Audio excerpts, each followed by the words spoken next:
Alors voilà madame. Elle aime bien se mettre là, elle a le cucu. Elle a la fontaine. Le bonheur.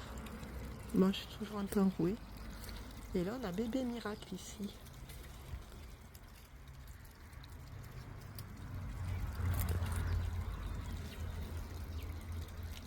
Ma première née que jamais je pourrais me séparer.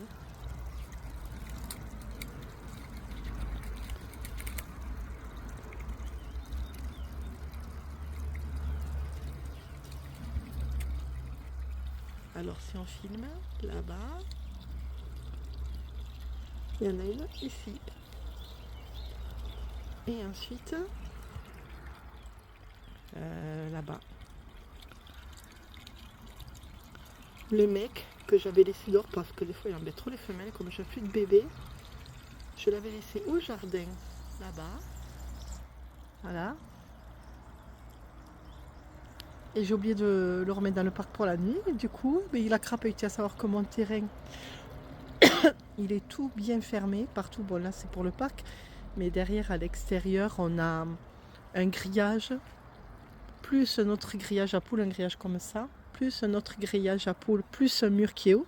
Du coup même un bébé tortue ne peut pas s'échapper, à savoir que c'est sur toute la maison. Vous voyez au fond là-bas, le mur pour aller chez le voisin, c'est pareil partout, partout à la maison.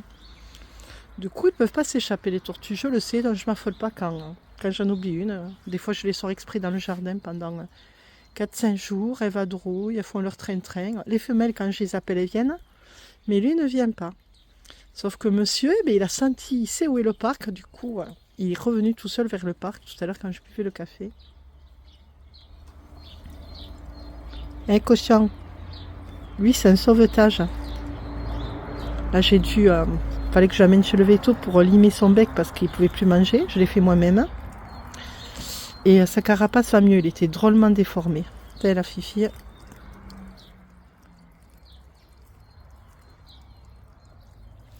Bon, allez. Bonne journée.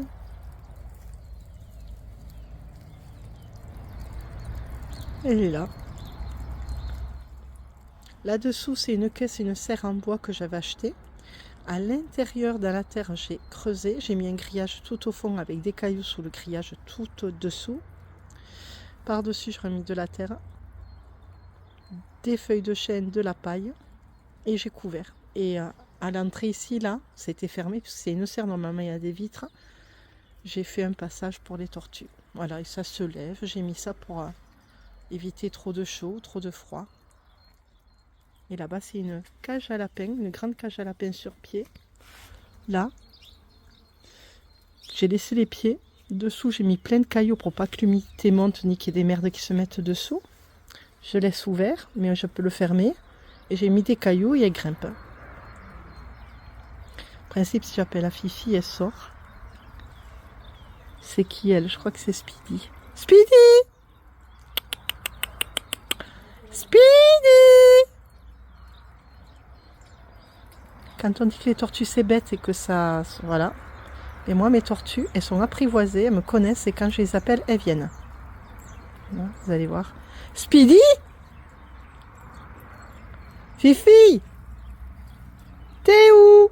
Et c'est pas que je la vois. Regardez. Speedy! Ah si, elle m'a repéré là, je suis en robe rouge. Voyez, en direct. J'appelle mes tortues. Elles viennent. Et l'autre... Bon, je croyais que c'était un mâle quand je l'ai acheté. Et bon, ils sont pucés, je précise. Le vendeur me l'a vendu comme étant un mâle. Mais un mâle qui pond, qui a des bébés, c'est pas un mâle. Donc, mais j'ai bien vu que c'était une femelle. Elle était toute petite quand je l'ai eue. Et je l'avais appelée Gonzalez. Speedy et Gonzalez, le mâle. Sauf que c'est Gonzès maintenant. Gonzalez! Ah. Speedy! Speedy! Elle m'a vu aussi, elle serait sortie pour me chercher.